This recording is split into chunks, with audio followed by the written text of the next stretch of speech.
شهر رمضان الذي أنزل فيه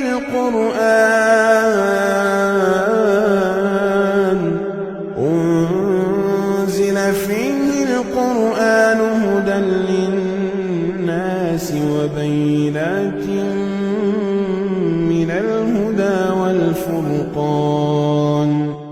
اعوذ باللہ من الشیطان الرجیم. بسم اللہ الرحمن الرحیم. قد افلح المؤمنون.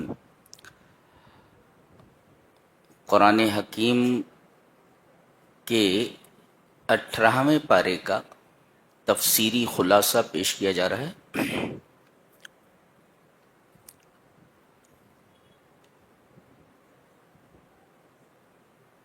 فرمایا گیا قد افلح المؤمنون،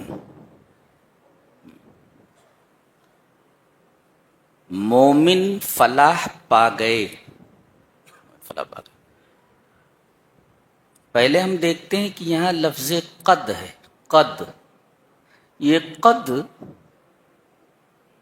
تحقیق کے لیے آتا ہے، یعنی مومنین کی فلاح حتمی اور یقینی ہے، اس میں کوئی شک و شبہ نہیں ہے. جی بتائیں. مومنوں کی فلاح حتمی اور یقینی ہے.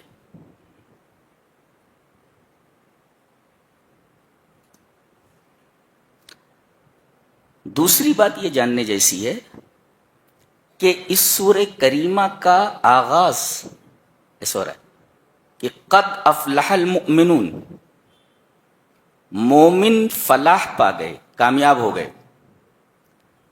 اور جہاں یہ سورہ ختم ہو رہی ہے وہاں فرمایا گیا انہ لا یفلح الکافرون، کافر فلاح نہیں پا سکتے. جی تو گویا الایمان سبیل الفلاح، ایمان یہ کامیابی کا راستہ ہے، فلاح کا راستہ ہے.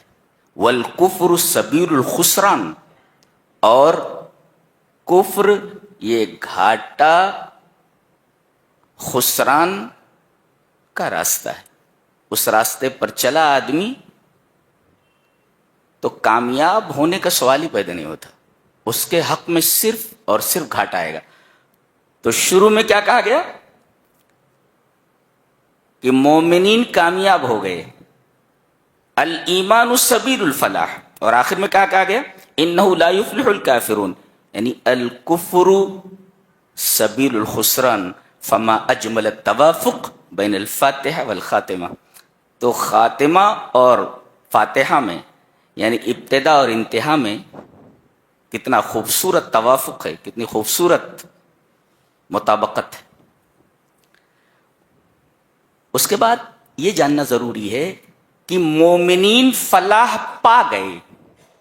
ما معنی فلاح؟ فلاح کہتے کس کو؟ بھئی آپ کو کوئی چیز دی جا رہی ہے تو پتہ چلنا چاہیے نا آپ کو کیا چیز مل رہی ہے. تو مومنوں کو ایمان کی وجہ سے فلاح کی نعمت دی جا رہی ہے. تو یہ فلاح کیا ہے؟ جاننا چاہیے کہ فلاح کہتے ہیں الفوز بالمطلوب والنجات من المرہوب، مطلب فلاح کا. اور اسی کی طرف 5 مرتبہ مؤذن سب مسلمانوں کو دعوت دیتا ہے، آؤ اسی فلاح کی طرف. یہی ہے، اسی کی طرف 5 وقت مؤذن دعوت دیتا ہے. اور اس فلاح کا مطلب ہے کہ الفوز بالمطلوب والنجات من المرہوب، یعنی سکسیس کسے کہتے ہیں؟ ریئل سکسیس کسے کہتے ہیں؟ Achieving desired and skipping from what is feared, جس سے آدمی ڈرے اس سے بچ جائے اور جو چاہے اسے حاصل کر لے. تو جو وہ چاہتا تھا اسے حاصل ہو گیا، اور جس چیز سے وہ ڈر رہا تھا اس سے بچ گیا۔ تو کس چیز کو حاصل کرنا چاہ رہا تھا؟ مطلوب کیا تھا؟ ڈیزائرڈ کیا تھا اس کا؟ ڈیزائرڈ اور مطلوب یہ تھا کہ اسے جنت مل جائے۔ اور بچنا کس سے چاہ رہا تھا؟ ڈر کس سے رہا تھا؟ جہنم سے۔ لہذا پتہ یہ چلا کہ ایمان والے فلاح پا گئے، یعنی فلاح کا مطلب الفوز بالمطلوب، جو چاہ رہا تھا وہ مل گیا یعنی جنت، اور جس چیز سے ڈر رہا تھا اس سے بچ گیا یعنی جہنم۔ یہ مطلب سمجھ میں آیا؟ جی۔ تو کامیابی کے لیے، فلاح کے لیے پہلی شرط ایمان ہے، ایمان۔ اور ایمان کا راس، اس کا جو سر ہے وہ توحید ہے۔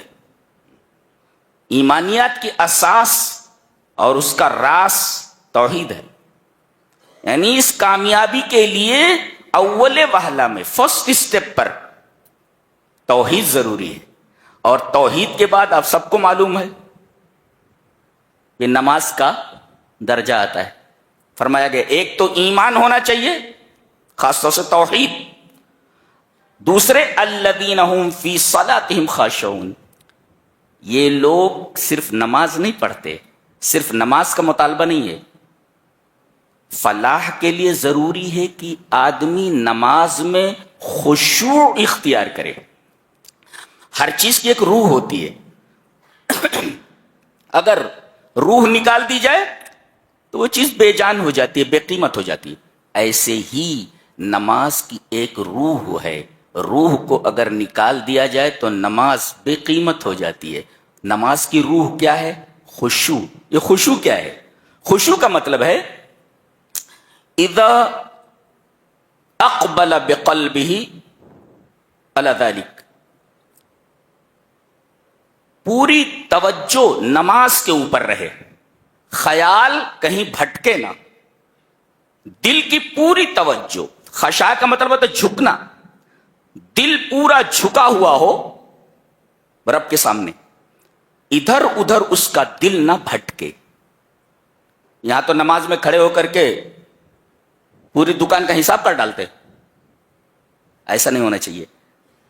نماز میں خشوع ہونا چاہیے۔ خشوع کا مطلب دل پورا کا پورا جھکا ہوا ہو رب کے سامنے، ادھر ادھر خیال نہ بھٹکے، دل ادھر ادھر اپنی توجہ نہ لے جائے، اس کو کہتے ہیں خشوع۔ قال ابن عباس رضی اللہ تعالی عنہما رکعتان فی تفکر خیر من قیام لیلۃ والقلب صاحٍ، 2 رکعت نماز حضور قلب کے ساتھ پڑھنا، دل کی حاضری کے ساتھ پڑھنا، رات بھر کے قیام سے بہتر ہے جب آدمی کا دل غافل ہو۔ دل کے غافل ہونے کے ساتھ اگر آدمی رات بھر تہجد پڑھ رہا ہے تو اس کو اتنا فائدہ نہیں ملے گا جتنا کہ پوری توجہ کے ساتھ 2 رکعت نماز پڑھنا ہے۔ یہ ہے خشوع کا فائدہ۔ تو نماز کی روح خشوع ہے۔ آدمی جب نماز میں کھڑا ہو تو وہ رہے اور اس کا رب رہے، یہ ہے نماز، اور خشوع اس کی روح ہے۔ تو ایک تو ایمان، دوسرے نماز میں خشوع۔ تیسری صفت کامیابی کے لیے کسی آدمی کے اندر یہ تیسری صفت آ رہی ہے، کیا؟ والذین هم عن اللغو معرضون، لغو کام سے اعراض کرے۔ یہ لغو کسے کہتے ہیں؟ لغو کسے کہتے ہیں؟ لغو کہتے ہیں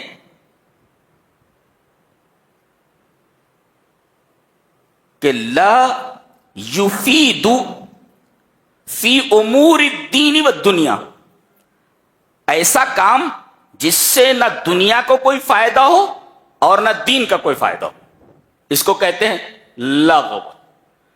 اس میں نہ دین کا فائدہ ہو اور نہ دنیا کا کوئی فائدہ ہو، موبائل لے کر کے بیٹھا ہوا ہے، یہ لغو ہے۔ لغو ضرورت کے تحت اس کو استعمال کرو۔ لغو کہتے ہیں لا یفید فی امور الدین والدنیا، جو دین اور دنیا کے کسی معاملے کے اندر فائدہ مند ثابت نہ ہو۔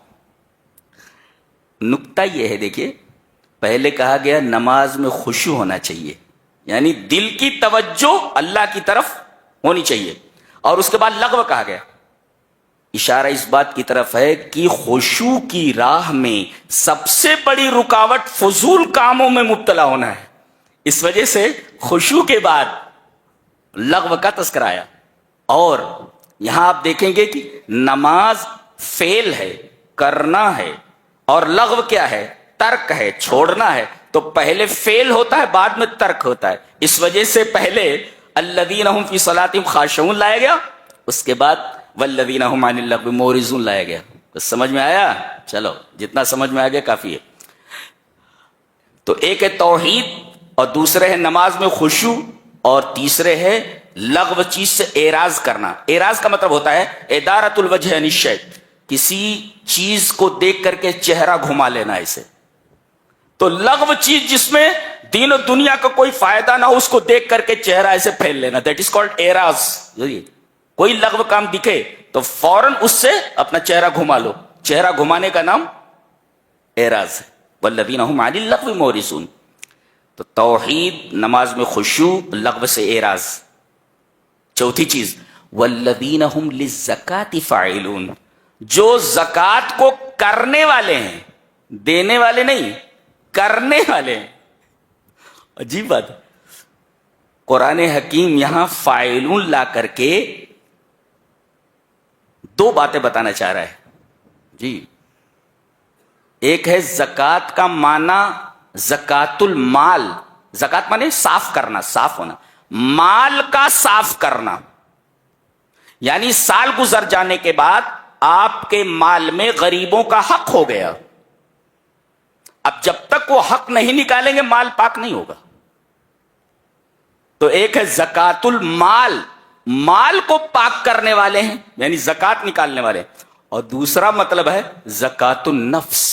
زکوٰۃ النفس کا مطلب التطہیر من الشرک، شرک سے دل کو صاف کرنا۔ تو یہ اپنے دل سے شرک کو پاک رکھتے ہیں، صاف کرتے ہیں، اور دوسرے اپنے مال سے غریبوں کے حقوق ادا کر کے مال کو پاک کرتے ہیں، دل سے شرک نکال کر کے دل کو صاف کرتے ہیں، اور مال سے غریبوں کے حقوق نکال کر کے مال کو صاف کرتے ہیں۔ تو یہاں ہم للزکاۃ فاعلون کا مطلب ہوا زکوٰۃ المالی و زکوٰۃ النفسی، مال کو صاف کرنا، مال کی زکوٰۃ، اور زکوٰۃ النفس، دل سے شرک کو نکال دینا، صاف کر دینا، یہ زکوٰۃ النفس۔ اس وجہ سے فاعلون لایا گیا۔ کیا بات ہے۔ اگلی صفت والذین هم لفروجہم حافظون، اپنی شرمگاہوں کی حفاظت کرتے ہیں، اے لا یقعون فی الزنا، زنا میں نہیں پڑتے، زنا سے دور رہتے ہیں، اپنی شرمگاہوں کی حفاظت کرتے ہیں، یہ صفت۔ اور اپنی جو جائز خواہشات ہیں وہ صرف پہلے لونڈیاں ہوتی تھیں تو ان سے پوری کرتے ہیں، اور اپنی بیویوں سے بس۔ اگر اسی پر یہ مقتصر ہو جاتے ہیں، اسی پر منحصر ہو جاتے ہیں تو فَإِنَّهُمْ غَيْرُ مَلُومِينَ، تو ان کو کوئی ملامت نہیں کی جائے گی۔ لیکن اگر ان دونوں کے علاوہ کہیں منہ مارنے کے لیے گئے تو یہ قابل مذمت ہیں، یستحقون المذمہ، مذمت کے مستحق ہیں یہ جی۔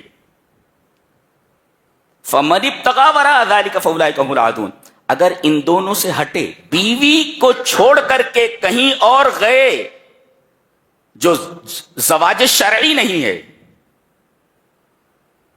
زنا کے لیے گئے، تو کہا گیا کہ اس پر اکتفا نہیں، کہ اس کے علاوہ اگر آپ نے کچھ چاہا، ابتغاء مانے چاہنا، فَمَنِ ابْتَغَىٰ وَرَاءَ ذَلِكَ، اس کے بعد آپ نے چاہا ان دونوں کے علاوہ، اپنی بیویاں اور لونڈیوں کا تو اب تصور نہیں ہے، تو اپنی بیویوں پر آدمی منحصر رہے، اور اگر ایسا نہیں کرتا فَأُولَٰئِكَ هُمُ الْعَادُونَ، عادون کا مطلب ہوتا ہے تجاوز کرنے والا، تجاوز کرنا، یعنی المجاوزون ما احل اللہ لهم الى ما حرم علیہم، یعنی اللہ نے جو چیزیں حلال کر دی ہیں ان سے تجاوز کرتے ان کو کراس کر کے حرام کی ہوئی چیزوں تک پہنچ جاتا ہے. اس کو کہتے ہیں آدون. آدون کا مطلب المجاوزون ما احل اللہ لهم الى ما حرم علیہم. حلال چیزوں سے تجاوز کرتے, ان کو کراس کر کے حرام چیزوں کی طرف پہنچ جانا, یہ ہے آدون. فاولئک هم العادون. ایسے لوگ تجاوز کرنے والے. کیا تجاوز کرنے والے؟ حلال کی ہوئی چیزوں سے کراس کر کے حرام چیزوں کی طرف چلے جانا. والذین هم لاماناتهم وعہدهم راعون. امانت دی جائے تو اس میں خیانت نہیں کرتے, اس لیے کہ الامانہ ضد الخیانہ. اگر آدمی کو امانت دے دی جائے تو اس میں خیانت نہ کرے. بعض لوگوں کو دیکھا گیا کہ جو پیسہ آپ نے دیا ہے, مانگتے وقت وہی پیسہ جیسے آپ نے دیا تھا وہی پیسہ آپ کو لوٹا دیتے ہیں. اتنے ایماندار ہوتے ہیں. اور بعض لوگ دے دیا آپ نے, بھول جائیے, اور جوتے گھس جائیں گے, پیسہ دینے کے لیے تیار نہیں ہوگا. ایسے بھی ہوتے, خائن ان کو بولتے. حالانکہ اللہ نے فرمایا ان اللہ یامرکم ان تؤدوا الامانات الی اہلیہا. یہ اللہ کا حکم ہے کہ امانتیں تمہارے پاس رکھی گئی ہیں, تم ان امانتوں کو ادا کرو. جی, تو امانتوں کو ادا کرتے ہیں, اور ادا نہیں, اس کی حفاظت کرتے ہیں. راؤن کا لفظ ہے. رائی کس کو بولتے ہیں؟ رائی چرواہے کو بولتے ہیں. شیفرڈ بکریوں کی کس طرح حفاظت کرتا ہے؟ امانت رکھ دی گئی تو اس طریقے سے حفاظت کرو جیسے کہ گدڑیا, شیفرڈ, رائی اپنی بکریوں کی حفاظت کرتا ہے کہ کہیں کوئی جانور اسے پکڑ کر نہ لے جائے. کیا کتاب ہے, سبحان اللہ. اس کا ایک لفظ جس جگہ رکھ دیا گیا ہے جیسے موتی رکھ دیا گیا ہو, آپ وہاں سے ہٹا نہیں سکتے اس کو. ہاں, کیا بات ہے. اور آپ نے کسی سے وعدہ کر لیا, عہد کر لیا, میں یہ کام ضرور کر دوں گا, اس کی بھی حفاظت کیجئے جیسے چرواہا اپنی بکریوں کی حفاظت کرتا ہے. وعدہ کر کے آپ اس کی ایفا کریں, پورا کریں, اس کو بے وفائی نہ کریں. یہ والذین هم علی صلواتهم یحافظون. پہلے کہا گیا تھا کہ نماز جب پڑھتے ہیں تو نماز میں خشوع ہوتا ہے, پورے حضور قلب کے ساتھ, دل کی پوری توجہ کے ساتھ نماز ادا کرتے ہیں. اللہ, اور یہی تو اصل ہے. حافظ شیرازی نے کتنی اچھی بات کہی ہے کہ حضوری گر ہمی خواہی ازو غائب مشو حافظ متا ما تلقمن تہوا دعی دنیا و امہلہا. جب محبوب کے سامنے کھڑے ہو گئے تو اب دنیا کو چھوڑ دو, دنیا کی تمام چیزوں کو چھوڑو, تم ہو اور تمہارا معبود.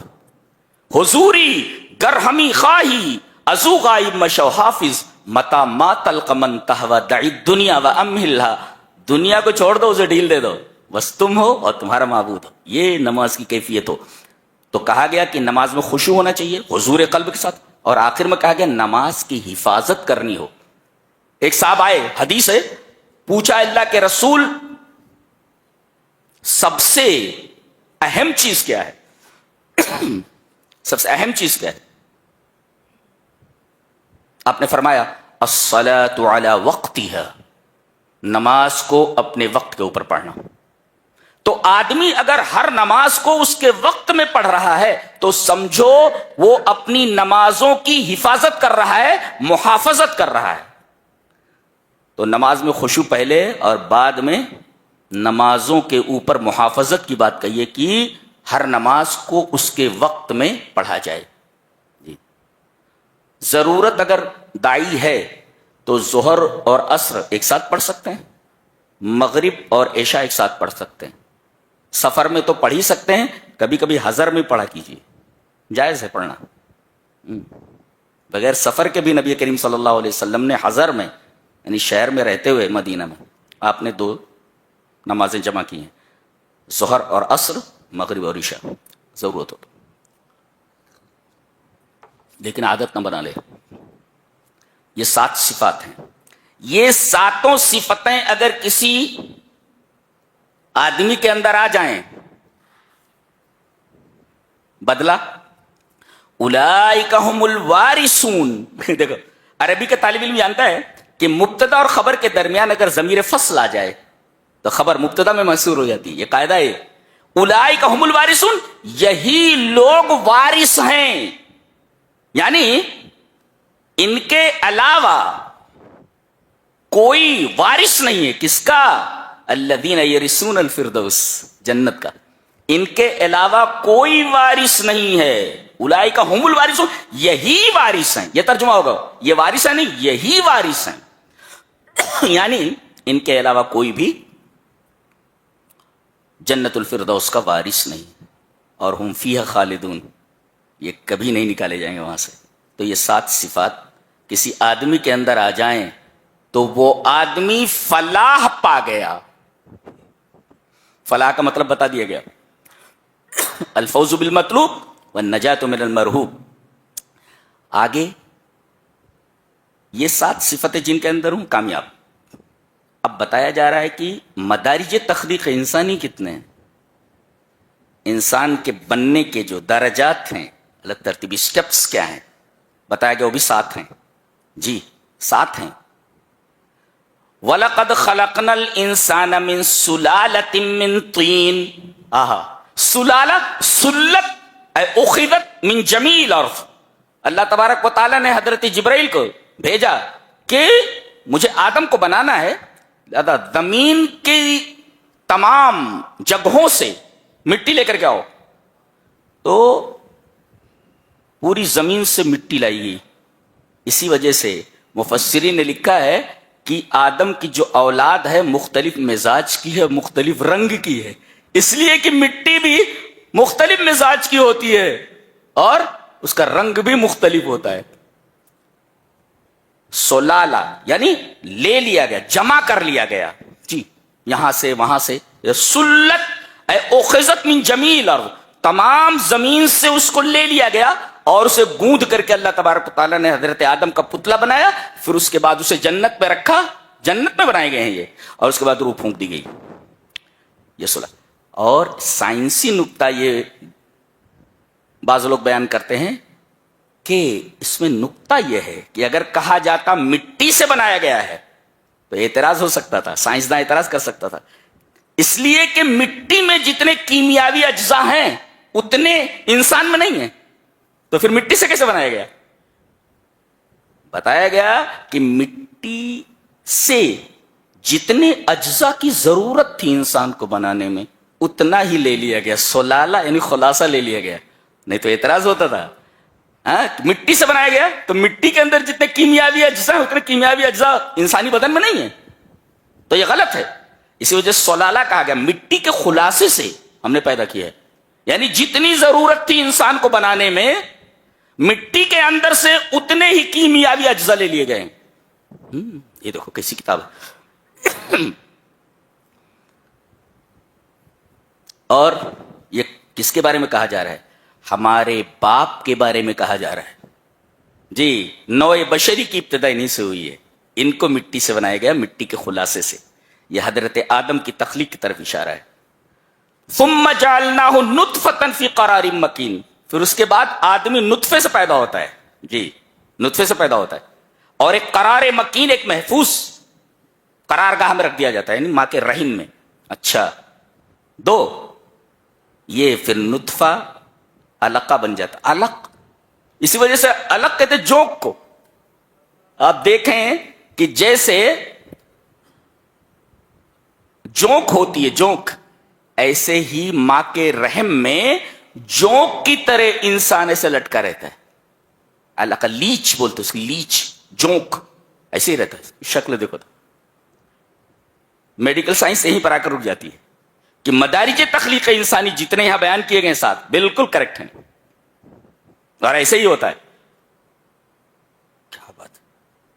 سلالہ من طین، نطفہ، نطفہ کے بعد علقہ، علقہ کے بعد جمع ہوا خون، اور جمع ہوئے خون سے ہڈی، اور ہڈی کے اوپر ہم گوشت کا لباس چڑھا دیتے ہیں. یہ ہوا، ہو گیا، بن گیا. اب ایک چیز رہ گئی، جیسے آدم علیہ السلام کو مٹی سے بنایا گیا، پتلا پہلے بنایا گیا، ہاتھ بنایا گیا، پیر بنایا گئے، آنکھیں بنائی گئیں، انگلیاں بنائی گئیں، سب بن کر کے جب تیار ہو گیا تو بعد میں اللہ تبارک تعالیٰ نے روح پھونکی. ایسے ہی رحم مادر میں پہلے یہ نطفہ، پھر علقہ، پھر مضغہ، پھر ہڈی کے اوپر گوشت کو چڑھایا جاتا ہے. اب یہ انسان بن گیا پتلے کی طرح. آگے فرمایا گیا ثم انشأناہ خلقا آخر، پھر ہم اس کو ایک دوسری مخلوق میں پیدا کر دیتے ہیں، ایک دوسری مخلوق بنا دیتے ہیں. اس لیے کہ جب تک روح نہیں تھی، ثم انشأناہ خلقا آخر اے نفخنا فیہ الروح، ہم نے اس میں روح پھونک دی. یہ آخری مرحلہ ہے. بن کر کے تیار ہو گیا، اب ہم نے انشأناہ خلقا آخر ایک دوسری مخلوق ہو گئی. جب تک روح نہیں پھونکی گئی تھی تب تک جماد تھا، وہ بالکل پتھر کی طرح سمجھو. لیکن جیسے ہی روح پھونکی گئی انسان بن گیا. پھر ثم انشأناہ، اب یہ دوسرا ہو گیا، ہو دوسرا بن گیا ہے. ثم انشأناہ خلقا آخر. اللہ تبارک و تعالی نے مدارج تخلیق انسانی کو بیان کرنے کے بعد بڑی شان سے فرمایا اس سے بڑی شان والا کون ہو سکتا ہے. فتبارک اللہ احسن الخالقین، اللہ تبارک و تعالی سے بہترین خالق کون ہو سکتا ہے. بار بار کہتے وہ ذات. اچھا گویا کہ اور خالق ہیں کیا؟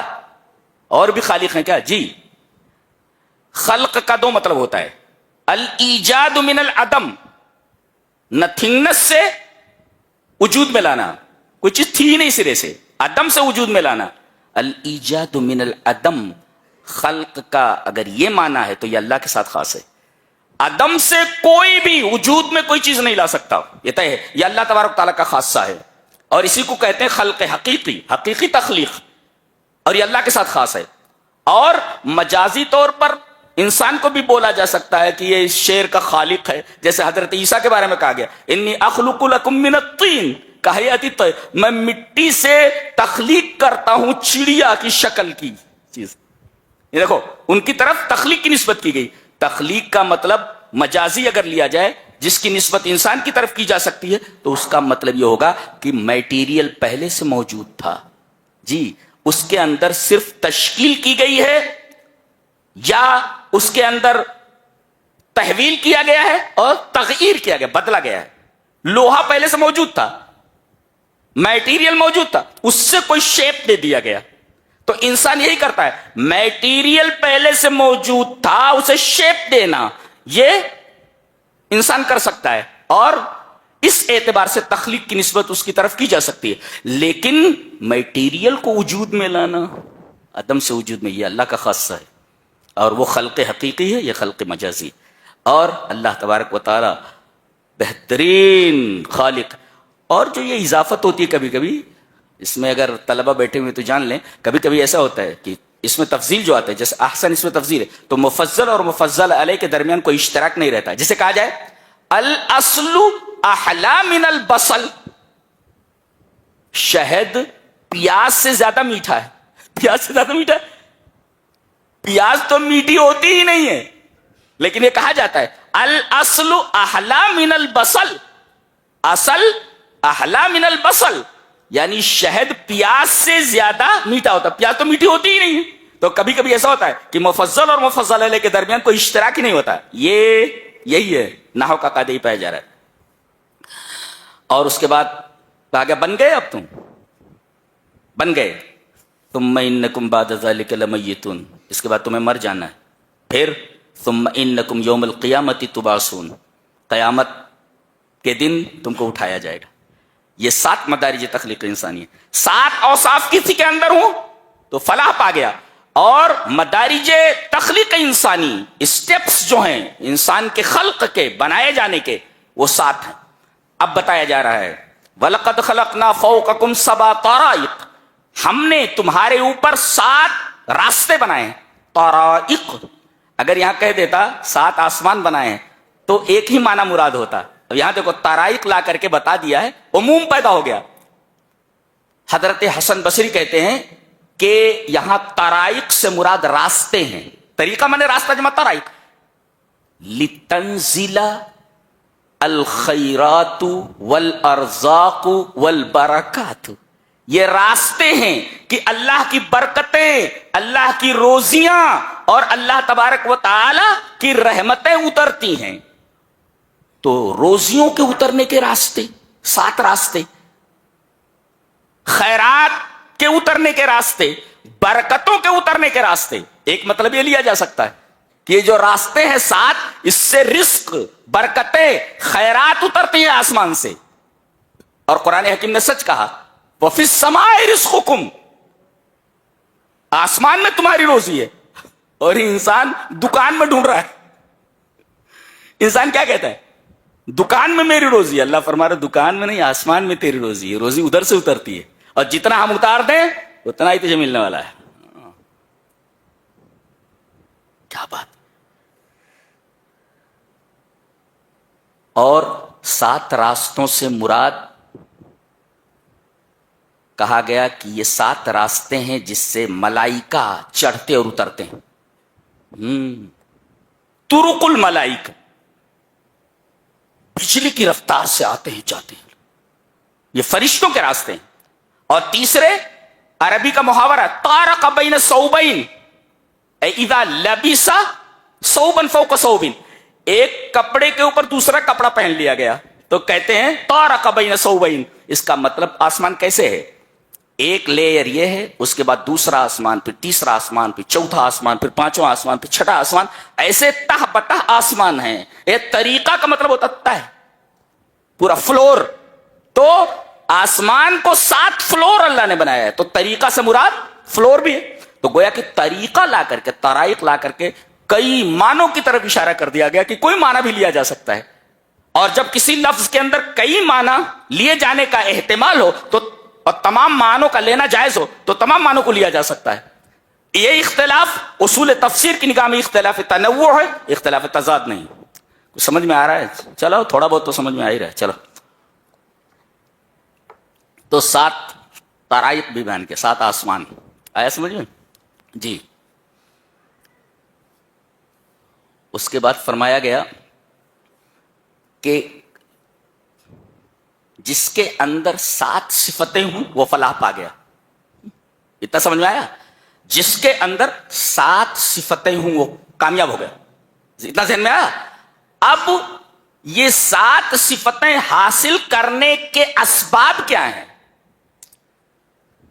اسباب فلاح کیا ہیں؟ ارے بھائی 7 چیزیں کسی کے اندر آ گئی تو فلاح پا گیا. یہ 7 چیزیں ہم اوبٹین کیسے کریں، حاصل کیسے کریں؟ اسباب فلاح کیا ہے؟ ما ہی اسباب الفلاح بتایا گیا. تقریباً وہ بھی 7 ہی ہیں. وہ بھی 7. پہلا فرمایا گیا اولم یدبر القول، آگے فرمایا گیا کیا ہے؟ ایک طرف سے اللہ تبارک و تعالی نے ان کا ذکر فرمایا ہے،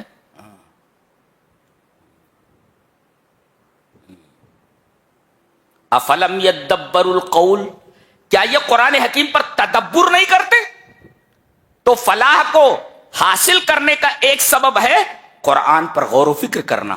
ایک قرآن پر غور و فکر کرنا. اور اگر غور و فکر کرنا نہیں آتا تو ترجمہ دیکھیں جی. پڑھنا نہیں آتا پڑھوا کر سنیں، تو پڑھے بھی، سمجھنے کی کوشش کرے، دوسروں سے پوچھیں. دنیا کے معاملے میں کوئی چیز سمجھ میں نہیں آتی تو دوسروں سے پوچھتے ہو کہ نہیں؟ یہی ایک کتاب رہ گئی مظلوم، کہ کوئی بات سمجھ میں نہ آئے تو چپ چاپ بیٹھے رہو. لات جوتے کھانے کا یہی سبب ہے.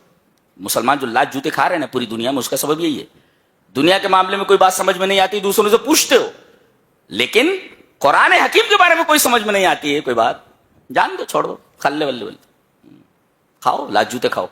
تو افلم یدبر القول، اسباب فلاح میں سے ایک سبب یہ ہے کہ قرآن پر غور و فکر کیا جائے ایک، اور دوسرے ام لم یعرفوا رسولہم، رسول اللہ صلی اللہ علیہ وسلم کی معرفت حاصل کی جائے. رسول کون ہے؟ قرآن پر تدبر اور رسول کی معرفت، 2 چیزیں ہوئی. آگے بتایا گیا ام لم یعرفوا رسولہم، تو پہلے قرآن پر تدبر، دوسرے رسول کی معرفت کہ رسول کون ہوتا ہے، ہمارے رسول کون ہیں، ان کے حقوق ہمارے اوپر کیا ہیں، ان کے حقوق ہم کیسے ادا کریں، یہ ساری چیزیں جاننا ہے. اس کو معرفت بولتے ہیں. ام لم یعرفوا رسولہم، تو قرآن پر تدبر وہ معلومہ افلم یدبر القول سے، القول ای القرآن، اور دوسرے ام لم یعرفوا رسولہم، انہوں نے اپنے رسول کو نہیں جانا. اچھا یہ 2 ہو گیا. اچھا، تیسری چیز آگے آ رہی ہے توحید. جی توحید آ رہی ہے. پوچھا گیا قل لمن الارض ومن فیہا ان کنتم تعلمون، کس کے لیے، کس کا ہے یہ زمین، کس کی، اور اس کے اندر جتنی چیزیں ہیں کس کی؟ ان کنتم تعلمون سیقولون للہ، اللہ کی. دیکھو توحید ہے. قل من رب السماوات السبع ورب العرش العظیم. یہ دیکھو 7 باتیں ذکر کی گئی، یہاں سماوات اور کا ذکر کرتے ہوئے 7 کا لفظ لایا گیا. یہ بھی بڑی عجیب بات ہے. قل من رب السماوات السبع ورب العرش العظیم، 7 آسمانوں کا رب کون اور رب عرش عظیم کون ہے؟ عرش عظیم کا رب کون ہے؟ سیقولون للہ، اللہ. قل من بیدہ ملکوت کل شیء، ہر چیز کی بادشاہت کس کے ہاتھ میں ہے؟ اللہ. یہ ہے توحید. تو قرآن پر تدبر، رسول کی معرفت اور توحید. اور چوتھے فَإِذَا نُفِخَ فِي الصُّورِ فَلَا أَنْسَابَ بَيْنَهُمْ يَوْمَئِذٍ وَلَا يَتَسَاءَلُونَ. سور پھونک دیا گیا. سور پھونکے جانے کے بعد آدمی کو زندہ کر کے قبروں سے اٹھایا جائے گا اور پھر حساب کتاب ہوگا. فمن ثقلت موازینہ فاولئک هم المفلحون. دیکھو پہلے قد افلاح لائے گا، مفلحون. ابھی تو باس بادل موت پر ایمان. یہ اور انی جزیتہم اليوم بما صبروا، زندگی میں مصیبتیں آئیں تو پریشان نہیں ہونا، صبر کرنا ضروری ہے. اور آخر میں دعا. دعا ہے آخر میں. اللہ اکبر. اس لیے کہ اس سورہ کریمہ کا اختتام ہی دعا کے اوپر ہے. آخری آیت کون سی ہے؟ دعا پر مشتمل ہے. کہاں ختم ہو رہی ہے؟ وَقُلْ رَبِّ اغْفِرْ وَارْحَمْ وَأَنْتَ خَيْرُ الرَّاحِمِينَ. اور آپ بولو کہ اے ہمارے رب، اے میرے رب مجھے بخش دے اور میرے اوپر رحم فرما، اور تو تمام رحم کرنے والوں میں سب سے زیادہ رحم کرنے والا ہے. ایک سوال پیدا ہوا. شروع ہوئی ہے بات کہ کامیابی کے لیے اتنی صفتیں ضروری ہیں اور ان چیزوں کو حاصل کرنے کے اتنے اسباب ہیں. آخر میں یہ رحم کا حوالہ کیوں دیا گیا؟ بخاری کی وہ روایت دیکھیے جو کتاب الرقاق میں ہے. نبی کریم صلی اللہ علیہ وسلم نے فرمایا لن ينجي احدا منكم عمله، کسی آدمی کا کوئی عمل اس کو جنت میں نہیں لے جا سکتا. لن ينجي احدا منكم عمله، آدمی کا عمل اسے نجات نہیں دے سکتا. صحابہ نے حیران ہو کر کے کہا اللہ کے رسول کیا فرما رہے ہیں؟ ولا انت یا رسول اللہ، آپ بھی اپنے عملوں کی وجہ سے جنت میں نہیں جائیں گے؟ قال ولا انا، ہاں میں بھی اپنے عملوں کی وجہ سے جنت میں نہیں جاؤں گا. الا ان یتغمدنی اللہ برحمت، یہاں تک کہ اللہ تبارک و تعالیٰ کی رحمت مجھے اپنی آغوش میں نہ لے لے. یہ ضروری ہے اللہ کی رحمت. اسی وجہ سے اس سورہ کریمہ کو اللہ کی رحمت کے اوپر ختم کیا گیا ہے. اس کو کہتے ہیں تدبر. وَقُلْ رَبِّ اغْفِرْ وَارْحَمْ وَأَنْتَ خَيْرُ الرَّاحِمِينَ. اسی پر اس سورہ کریمہ کا اختتام ہو گیا ہے. دیکھ رہے ہیں؟ یہ ہے قرآن حکیم. دل کی دنیا بدل دیتا ہے، دل کی دنیا بدل دیتا ہے. اس کے بعد سورہ نور شروع ہو رہی ہے. سورہ نور یہ واحد سورہ ہے کہ سورتن سے شروع ہو رہی ہے. کس سے شروع ہو رہی ہے؟ سورتن سے. جتنی بھی سورتیں ہیں قرآن میں 114، یہ سورہ لفظ سورتن سے شروع ہو رہی ہے. سورتن یہ کس سے بنا ہے؟ عربی کے لفظ سورن سے بنا ہے. سورن، سین واورے. ما معنی سورن؟ What is the meaning of سور؟ The fence. سور کا مطلب ہوتا ہے فینس، انکلوزر. انکلوزر، سیاج جس کو عربی میں کہتے ہیں باڑا. باڑا، باڑا جانوروں کو کہیں لا کر رکھ دیا جاتا ہے رات میں جب وہ چر کر آ جائیں، اور ان جانوروں کو کوئی درندہ نقصان نہ پہنچائے تو کنارے کنارے فینس لگا دیتے ہیں. اس کو کہتے ہیں فینسنگ. اب یہ فینس لگا دیا گیا، اب کوئی درندہ اندر آ کر بکریوں کو اور جانوروں کو نقصان نہیں پہنچا سکتا. اشارہ اس بات کی طرف ہے اس سورہ کریمہ میں جتنے احکام بیان کیے گئے ہیں یہ در حقیقت فینس ہیں، یہ انکلوزر ہیں. اپنے مجتمع اور اپنے سوسائٹی کو، مسلم سوسائٹی کو اگر ان احکام سے گھیر دیا جائے تو بہکانے کے لیے اندر تم لوگوں کو شیطان نہیں آ سکتا. یہ تمہارے معاشرے کو کوئی خراب نہیں کر سکتا. کیا کتاب ہے، کیا نہیں ہے اس میں، میں تو حیران ہوں دیکھ کر کے. سورتن کہہ دیں گے the fences around the garden, the fences around the garden. تو فینس کہتے سیاج سورا، سورت بنا سور سے، سور کا مطلب فینس. اگر بکریوں کو محفوظ رکھنا ہے درندوں سے تو فینسنگ کر دو تاکہ درندہ اندر آ کر کے جانوروں کو، بکریوں کو تکلیف نہ پہنچا سکے. ایسے ہی مسلم معاشرے کو محفوظ رکھنے کے لیے سورہ نور میں دیے گئے احکام کو فینس بنا کر کے، انکلوزر بنا کر کے اس کے اندر آ جاؤ. تو اس مسلم معاشرے کے اندر ان احکام کی فینسنگ کے بعد شیطان آ کر تمہیں گمراہ نہیں کر سکتا. اللہ نے فرمایا سورۃ انزلناہا، ہم نے اس کو نازل کیا، وفرضناہا. فرض کا مطلب ہوتا ہے کہ اس کو نافذ کرو، فرض کا مطلب ہوتا ہے ضروری ہے یہ، تو اس کو اپنی مسلم سوسائٹی میں نافذ کرو ان تمام احکام کو. تو ایک تو انکلوزر ہے، سورہ ہے، اور دوسرے یہ فرض ہے، ان احکام کو لانا ضروری ہے. ہاں،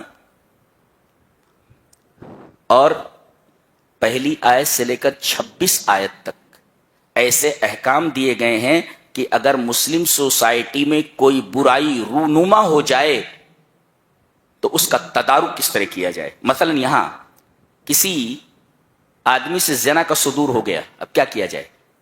دیکھو پہلے وہی آ رہا ہے، اور پہلے زنا کا لفظ لا کر کے، زنا کا بیان لا کر کے بتایا گیا ہے کہ مسلم معاشرے کو سب سے پہلے زنا سے پاک ہونا چاہیے. مسلم معاشرے کو زنا سے پاک ہونا چاہیے، یہ بتایا گیا. پہلے وہ زنا کا لفظ ہے، الزانیۃ والزانی. اچھا غور سے دیکھیں، 26 آیت تک ایسے احکام ہیں کہ اگر مسلم معاشرے میں برائی پیدا ہو جائے تو اس کا تدارک کیسے کیا جائے، اس کو ڈیل کیسے کیا جائے. کہا کہ اگر زنا کسی سے صادر ہو جائے تو دیکھا جائے شادی شدہ ہے کہ غیر شادی شدہ ہے. اگر لڑکی اور لڑکا دونوں غیر شادی شدہ ہے تو ان کو 100 کوڑے مارے جائیں، کھال اتار دی جائے ان کی، برابر. یہ دیکھو، اور اگر شادی شدہ ہیں دونوں تو سنگسار کر دیا جائے، رجم کر دیا جائے، ان کو پتھر مار مار کر کے ہلاک کر دیا جائے. جس سے پتہ چلتا ہے کہ زنا جو ہے نا ایک خوفناک چیز ہے، بڑی خطرناک چیز ہے معاشرے کے لیے. یہ معاشرے کے لیے کینسر ہے، یہ خطرناک چیز ہے. آج کل تو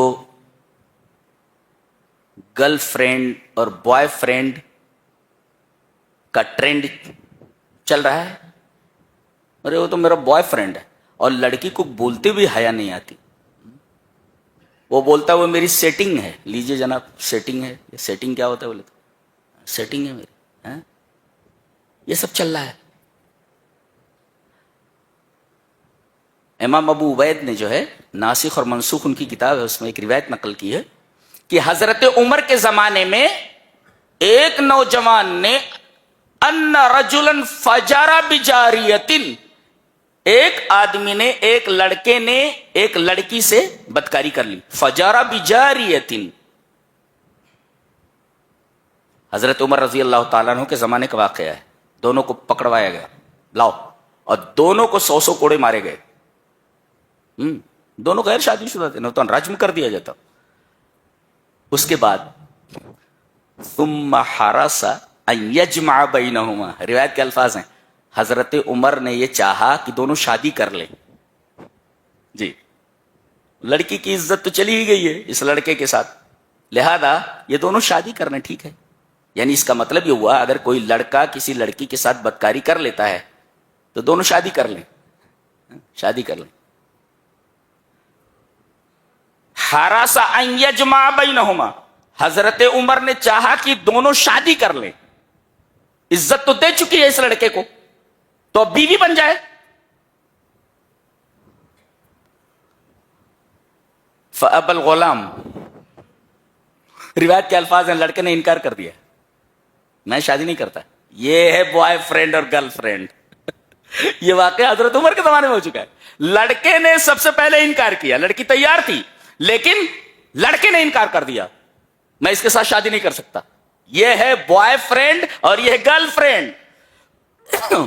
امام ابن حزم نے اس کے اوپر بہت اچھا تبصرہ کرتے ہوئے کہا، اول من تہون الزانیۃ فی عینہ هو الذی یزنی بها، کہ سب سے پہلے زانیہ عورت جس کی نگاہ میں ذلیل ہوتی ہے وہ اس کا بوائے فرینڈ ہوتا ہے، اس سے زنا کرنے والا ہوتا ہے. دیکھو سب سے پہلے کس کی نظر میں گرتی ہے؟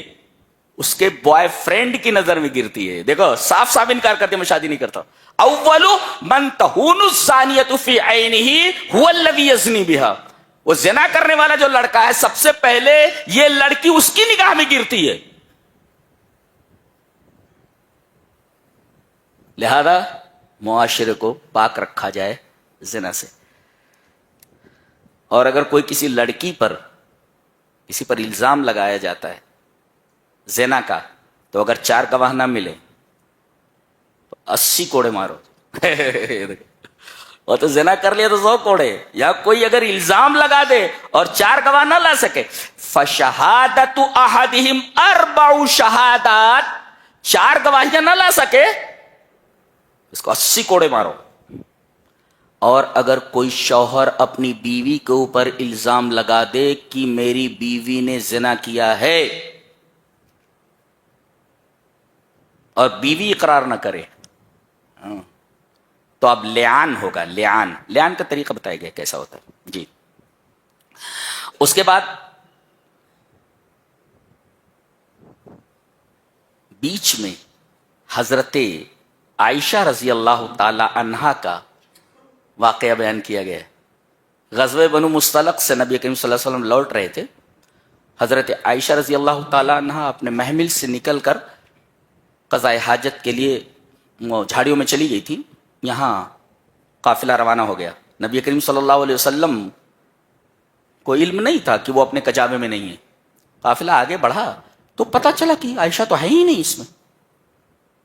اور وہاں جب وہ جھاڑی سے نکلی تو صفوان ابن معطل سلمی، جن کو لشکر کے پیچھے رکھ دیا جاتا تھا کہ گری پڑی چیزوں کو دیکھ لیا کریں، کوئی چیز چھوٹی تو نہیں ہے، دیکھا تو ام المومنین، فوراً انہوں نے چہرہ پھیر لیا اور حضرت عائشہ رضی اللہ تعالی عنہا نے اپنا منہ چھپا لیا. اللہ اکبر، یہ کیا ہو گیا؟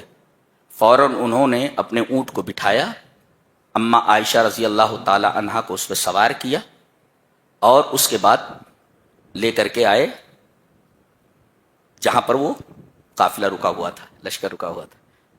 اب عبداللہ ابن ابی کو موقع مل گیا، اس نے الزام لگا دیا، الزام لگا دیا کہ دونوں اکیلے تھے، زنا کا صدور ہوا ہوگا.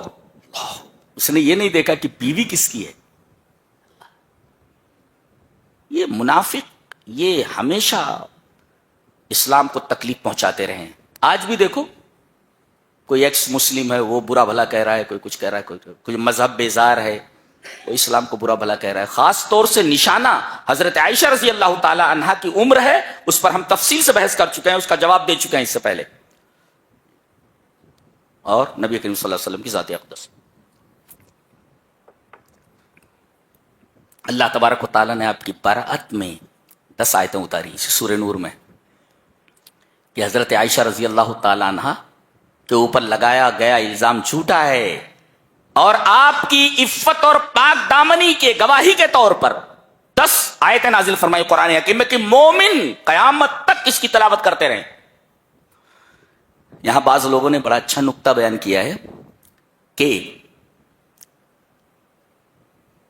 حضرت مریم پر یہودیوں نے زنا کا الزام لگایا کہ بغیر باپ کے بچہ کیسے ہو سکتا ہے، اس نے زنا کیا ہوگا. اور حضرت مریم علیہ السلام کی عفت اور پاک دامنی کی شہادت پر آیتیں نازل ہونے کے بعد بھی انہوں نے اپنے اس الزام کو واپس نہیں لیا. ایسے ہی روافض ہیں کہ حضرت عائشہ رضی اللہ تعالیٰ عنہ کی براءت پر اتنی آیتوں کے نزول کے بعد بھی آج بھی وہ حضرت عائشہ رضی اللہ تعالیٰ عنہ پر لگائے گئے الزام کو مانتے ہوئے اس کو واپس نہیں لے رہے ہیں. گویا کہ یہودیوں میں اور ان میں بہت گہری مطابقت، بڑی گہری موافقت ہے.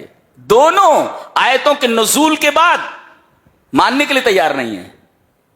ان دونوں میں بڑی گہری مماثلت ہے، اس کو ذہن میں رکھیں. اس کے بعد یہ کہا جا رہا ہے کہ کون سے ایسے کام کرو کہ برائیاں مسلم معاشرے میں پیدا ہی نہ ہوں. فرمایا گیا جب کسی کے گھر جاؤ تو بغیر اجازت کے گھر میں نہ گھستے چلے جاؤ. آج کل بہت سارے اس میں بہت سارے ایسے گھر ہیں، بہت سارے ایسے معاشرے ہیں جہاں نوجوان السلام علیکم خالہ، ارے وہ خالہ سے سلام نہیں کر رہا ہے، اس کی نظریں کچھ ادھر ادھر دیکھ رہی ہیں. جی السلام علیکم خالہ. تو یہ جتنے بھی ہیں السلام علیکم خالہ، ذرا ان کے اوپر نگاہ رکھو. ان کے اوپر نگاہ رکھو. السلام علیکم خالہ، یہ خالہ کو نہیں سلام کر رہا ہے، ان کو نگاہ میں رکھو. السلام علیکم خالہ. تو جب گھر میں کسی کے جائیں تو بلا اجازت اندر داخل نہ ہو. استئذان کہتے ہیں اس کو، استئذان، اجازت طلب کرنا. اور ایک نکتہ دیکھو کہ کہا گیا کہ جب کسی کے گھر جاؤ تو پہلے سلام کرو. فَإِذَا دَخَلْتُمْ بُيُوتًا فَسَلِّمُوا عَلَيْهِ.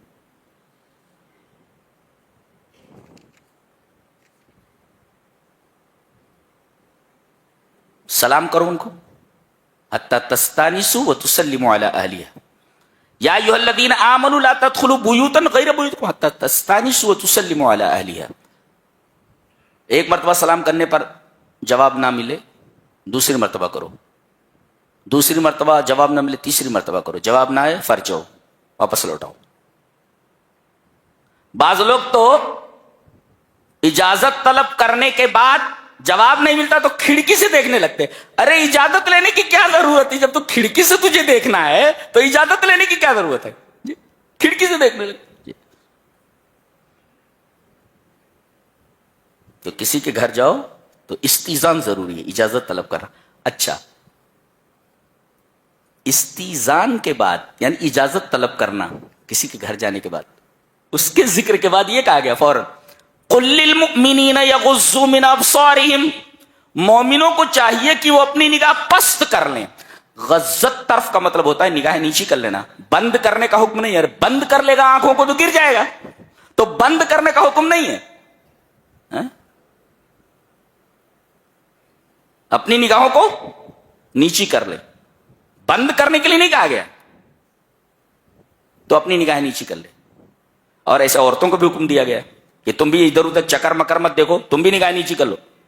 اچھا، مفسر یہ لکھتا ہے کہ پہلے کسی کے گھر جانے کے بعد اجازت طلب کرنا اور اس کے بعد نگاہوں کو نیچی کرنے کا حکم دینا، ان دونوں میں کیا مطابقت ہے؟ ایک مفسر لکھتا ہے الاستئذان حمایت للبیوت وغض الطرف حمایت للقلوب. گھر میں داخل ہونے سے پہلے اجازت طلب کرنا یہ گھروں کی حفاظت کا ذریعہ ہے، اور نگاہیں نیچی کر لینا یہ دلوں کی حفاظت کا ذریعہ ہے. استئذان حمایت للبیوت ہے اور غض الطرف حمایت للقلوب. اس سے دل محفوظ ہوتا ہے نگاہ نیچی کر لینے سے، اور اجازت طلب کرنے سے گھر محفوظ ہو جاتا ہے.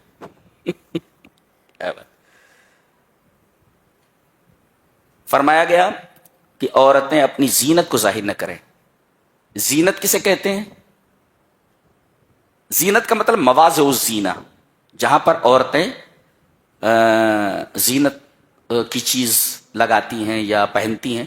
جیسے قرط ہے، بالی ہے، تو یہ کان نہیں دکھنا چاہیے، یہ جیب ہے، گریبان ہے، چونکہ یہاں ہار پہنتی ہے لہذا گریبان کسی کو نہیں دکھا سکتی. اسی طریقے سے یہ ہتھیلی ہے، ہتھیلی پر تخذیب کرتی ہے، مہندی لگاتی ہے، یہ بھی تزئین ہے، اس کو نہیں دکھا سکتی. ہاں بال ہے، اس کو سنوارتی ہے، بال نہیں دکھا سکتی. ہاں آنکھوں میں سرما لگاتی ہے تو آنکھوں کی تزئین ہے تو آنکھیں نہیں دکھا سکتی. جی یہ تمام چیزیں آ گئی اس میں. ہاتھ ہے، اس میں کنگن پہنتی ہے، لہٰذا ہاتھوں کو نہیں دکھا سکتی. پیروں میں پازیب پہنتی ہے، پیروں کو نہیں دکھا سکتی. تو زینت سے مراد مواضع زینہ، جہاں جہاں وہ زینت اختیار کرتی ہے، زینت اختیار کرنے کی جو جگہیں ہیں ان جگہوں کو نہیں دکھا سکتی. ایک بات ہے. اور زینت تین طریقے کی ہوتی ہے. ایک ملابس، کپڑے، جی تبھی تو کپڑوں کے اوپر کہا گیا نقاب ڈال لو، نقاب ڈال لو. ملابس، اور دوسرے حلیج، زیورات، اور تیسرے تخذیب، رنگنا. یہ تین قسم ہیں، یہ تین اقسام زینت کے. رنگنا، دوسرے کپڑے، اور کپڑوں کے ساتھ ساتھ زیور. یہ تین چیزیں زینت کی چیزیں ہیں. ان کو جہاں استعمال کیا جائے وہ مواضع الزینہ ہیں، ان کو اجنبی کے سامنے ظاہر نہ کیا جائے. ایک بات یاد رکھیں، عورت کا پورا بدن مرد کے لیے پردہ نہیں ہے. بدن کا کوئی حصہ اس کے لیے پردہ نہیں ہے. اور اجنبی مرد کے لیے اس کا پورا بدن پردہ ہے، اس کا پورا بدن پردہ ہے. اچھا وہاں زینت ظاہر نہیں کر سکتی الا یہ کہ کوئی ضرورت پڑ جائے، جیسے ڈاکٹر ہے، آپریشن کرنا ہے کہیں پہ ایسی جگہ پر جہاں آدمی نہیں دیکھ سکتا تو وہ تو مجبوری ہے. اس کے علاوہ کچھ محرم رشتے، حرام رشتے 12 ہیں، 12 ان کے سامنے اپنی زینت ظاہر کر سکتی ہے. جیسے گلے میں ہار ڈالے ہوئے ہیں، باپ دیکھ سکتا ہے، سسر دیکھ سکتا ہے، سب بتا دیا گیا. کتنے ہیں؟ 12 ہیں. وہ ترجمے میں دیکھ لینا، 12 ہیں سب.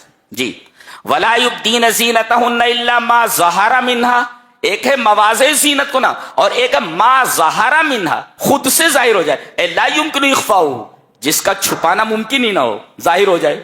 جیسے ہاتھ نکل آیا، کوئی چیز اٹھا رہی ہے تو ہاتھ نکل آیا ہے، ظاہر ہے. کپڑے پہنے ہوئے ہیں تو اس سے تو مفر نہیں ہے. الا ما ظہر منہا سے جو چیز ظاہر ہو جائے. لا يمكن اخفاؤه، جس کا چھپانا ممکن نہ ہو.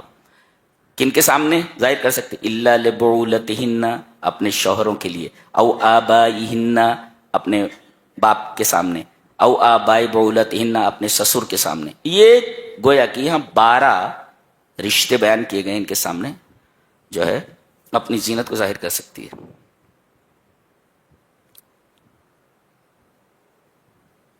عورتوں کو حجاب کا حکم دیا گیا ہے. اے عورتوں، اللہ تبارک و تعالی نے تمہیں حجاب کا حکم دیا ہے، پردے کا حکم دیا ہے، اس لیے کہ اسلام تمہیں بڑا قیمتی سمجھتا ہے. انکن غالیات، تم بہت قیمتی ہو، اور قیمتی شے کو بازار کے اندر کھلا نہیں رکھا جاتا، بلکہ ہر قیمتی چیز کو چھپا کر رکھا جاتا ہے. یہ قاعدہ ہے. اسی وجہ سے تمہیں قیمتی سمجھ کر کے تمہیں چھپانے کا حکم دیا گیا ہے. ایک مفسر لکھتا ہے الاسلام لا يحب ان تكون سلعتم، تم ایسا سامان مت بنو معروضتاً للانظار، جو نگاہوں کے لیے پیش کر دیا گیا ہو، نگاہوں کے سامنے. الاسلام لا يحب ان تكون سلعة معروضة للانظار، یعنی اسلام doesn't want a woman to become a commodity of trade for evil gazes of people. یعنی اسلام نہیں چاہتا کہ کوئی عورت بے حجاب آئے اور اس کے اوپر آدمی بری نگاہ ڈالے. تو یہ جو پاکیزہ حکم دیا گیا ہے حجاب کا، یہ تمہارے لیے بہتر ہے، یہ اس لیے کہ قرآن حکیم اور اسلام تمہیں بہت قیمتی سمجھتا ہے، اور قیمتی چیز کو چھپایا جاتا ہے۔ اور یہ جو تم نے بوائے فرینڈ پال رکھے ہیں، یہ جو ٹرینڈ تم نے چلا رکھا ہے، در حقیقت اسلام اس سے منع کرتا ہے۔ کیوں؟ اسلام اس وجہ سے منع کرتا ہے کہ وہ نہیں چاہتا کہ کوئی لاپرواہ اور غیر ذمہ دار عاشق تمہارے جذبات کے ساتھ کھیلے اور جذبات کے ساتھ کھیل کر کے تم کو چھوڑ کر چلا جائے۔ اور انک ستشعر بالاحباط اذا ترکک، جب وہ چھوڑ کر چلا جائے تو تمہارے جذبات مجروح ہو جائیں اور تم ڈپریشن میں چلی جاؤ۔ لہذا یہ بوائے فرینڈ کا جو ٹرینڈ ہے، ختم کرو اس کو۔ اسلام میں اس کی قطعاً اجازت نہیں ہے، اس لیے کہ اس میں تمہارا ہی نقصان ہے۔ کوئی لاپرواہ اور غیر ذمہ دار بوائے فرینڈ تمہارے جذبات کے ساتھ کھیل کر کے نکل گیا تو اس میں نقصان کس کا ہے؟ ڈپریشن میں تم جاؤ گی۔ اسلام تمہیں قیمتی سمجھتا ہے، اس وجہ سے ان تمام چیزوں کے اوپر قدغن لگانے کے لیے حجاب بھی تمہارے اوپر فرض کرتا ہے کہ تم پردے میں رہو، اس لیے کہ تم قیمتی ہو۔ دنیا والوں نے تمہیں بے قیمت بنا کر کے رکھ دیا گیا ہے۔ آج تک میری سمجھ میں نہیں آیا کہ صابن کا اس پر بنی ہوئی ایک ادھننگی تصویر سے کیا تعلق ہے۔ ایک صابن ہے، صابن کے اوپر ایک آڑی ٹیڑھی لڑکی کھڑی ہے ادھننگی، بھائی صابن سے اس ادھننگی لڑکی کا کیا تعلق ہے دونوں کا؟ آج تک میری سمجھ میں نہیں آیا۔ یہی ہے عورتوں کو ذلیل کرنا، کہ تمہاری یہ عزت ہے ہماری نگاہوں میں۔ قرآن حکیم تو تمہیں چھپانا چاہتا ہے قیمتی جوہر سمجھ کر۔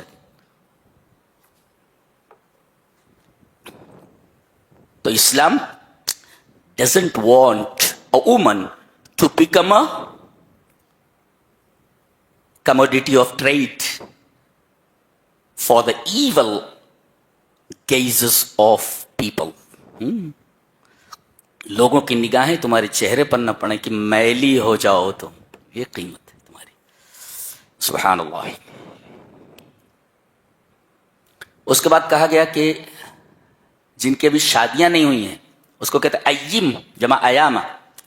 ایم کسے کہتے ہیں؟ ملا زوج لہو، جس کا جوڑا نہ ہو، کان رجلن او امراتن، چاہے لڑکی ہو یا لڑکا ہو، مرد ہو یا عورت ہو، جوڑا نہیں ہے تو ان کی شادیاں کرا دو۔ وانکحوا الایام منکم، تم میں سے جن کے جوڑے نہیں ہیں،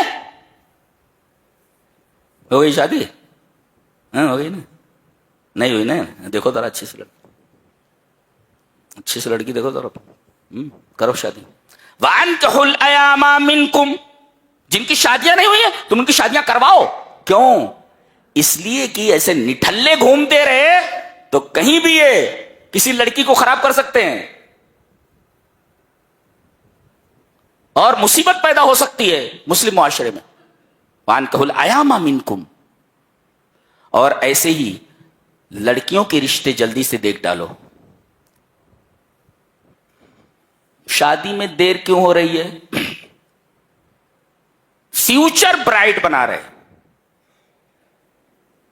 وی have to make future bright, ہمیں فیوچر کو برائٹ بنانا۔ ارے فیوچر کو برائٹ بنانے میں کہیں تو بھی برائٹ سے کھرائٹ نہ ہو جائے، کھرائٹ جی، کہیں کھرائٹ نہ ہو جائے تو ایسا ہے۔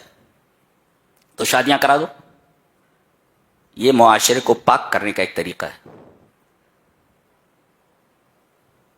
کہتے غریب ہے، اللہ فرما رہا ہے اگر عفت اور پاک دامنی کے حصول کے لیے آدمی شادی کرتا ہے تو اللہ اسے امیر بنا دے گا۔ امیر، شادی سے آدمی امیر بن جائے گا۔ کیسے ہو سکتا ہے؟ لڑکی کچھ ایسی سگھڑ آئے، اچھی آئے اور تمہاری بے ترتیب زندگی کو مرتب کر دے۔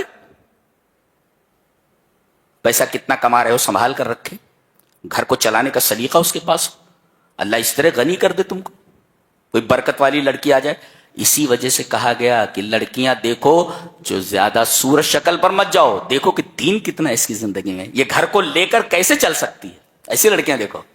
صورت تو چند روز کی ہوتی ہے، اس کے بعد آدمی کی ذمہ داریاں آ جاتی ہیں، بچے ہو جاتے ہیں، پھر وہ صورت کون دیکھتا ہے.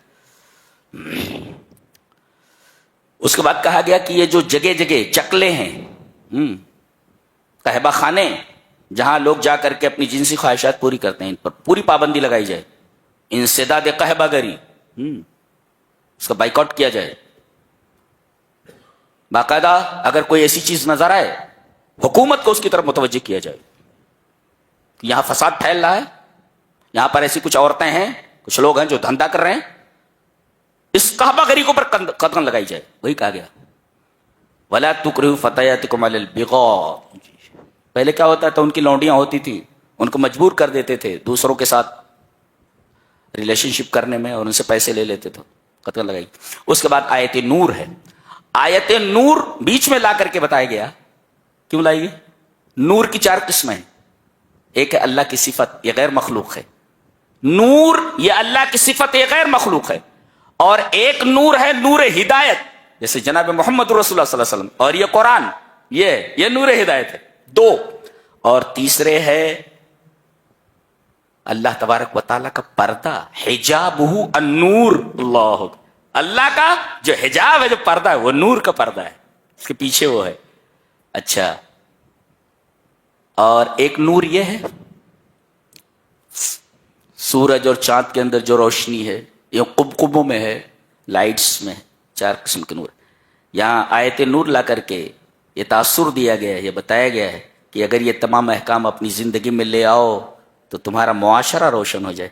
کوئی آدمی ان احکام کو اپنی زندگی میں لے آئے تو آدمی کی زندگی روشن ہو جائے. معاشرے میں یہ احکام لاگو ہو جائے تو معاشرہ روشن ہو جائے. ملک کے اندر یہ احکام آ جائے تو ملک روشن ہو جائے. اللہ نور السماوات والارض. جی. اچھا، نور کی کچھ جگہیں بھی ہوتی ہیں جسے نور کا پاور ہاؤس کہا جا سکتا ہے. جی، مسجدیں. فی بیوت اذن اللہ بتایا گیا. آیت نور کا اختتام جہاں ہے بتایا گیا فی بیوت اذن اللہ. ایسے گھروں میں یہ نور ہوتا ہے.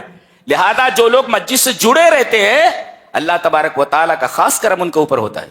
اور مسجد کے تعاون میں، مسجد کے کاز کو آگے بڑھانے کے لیے ضروری ہے کہ آدمی اپنا مال خرچ کرے اور اس کاز کو آگے بڑھائے.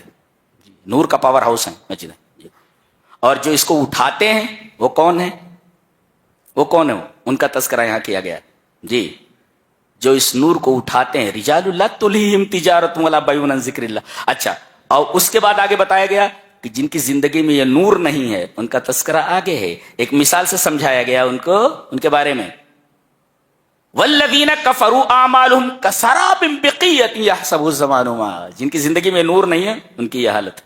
اچھا، اس کے بعد یہ بتایا گیا کہ 3 اوقات اورہ پردے کے اوقات ہیں. من قبل صلاۃ الفجر، فجر کی نماز سے پہلے. وعند وقت الظہیرہ، وہ جب دوپہر میں لوگ سو جاتے قیلولہ کے لیے. اور تیسرے من بعد صلاۃ العشاء، عشاء کی نماز کے بعد. ان 3 اوقات میں گھر کے جو ملازمین ہیں، خدمتگار ہیں، اجازت لے کر کے آئے ہیں. اور وہ لڑکے جو کم عمر ہیں، ابھی جوان نہیں ہوئے، وہ بھی اجازت لے کر کے آئے ہیں. ان 3 اوقات کے علاوہ بلا اجازت آ سکتے ہیں. جی، کتنا پاک حکم دیا گیا ہے، اس کے اوپر عمل کرنا ہے. اس کے بعد گھر کا ادب بتایا گیا ہے. کسی کے گھر جاؤ فسلموا علی اہلہا. جی، فسلموا فاذا دخلتم بیوتا فسلموا علی انفسکم تحیۃ من عند اللہ مبارکۃ طیبہ. تو گھر والوں کو سلام کرو. ایک، اور جب پلٹو تو اجازت لے کر پلٹو. وہاں گئے تھے تو آپ نے داخل ہونے کے لیے اجازت لی تھی، جو اس سورہ کریمہ کے شروع میں ہے. گھر میں داخل ہونے کے لیے آپ نے اجازت دی. اب جہاں سورہ ختم ہو رہی ہے وہاں یہ حکم دیا جا رہا ہے کہ جب نکلو تو اجازت لے کر نکلو. داخل تو ہو گئے، اب اجازت لے کر نکلو. داخل ہوئے سلام کر کے، اب نکلو تو اجازت لے کر نکلو. یہ ہے.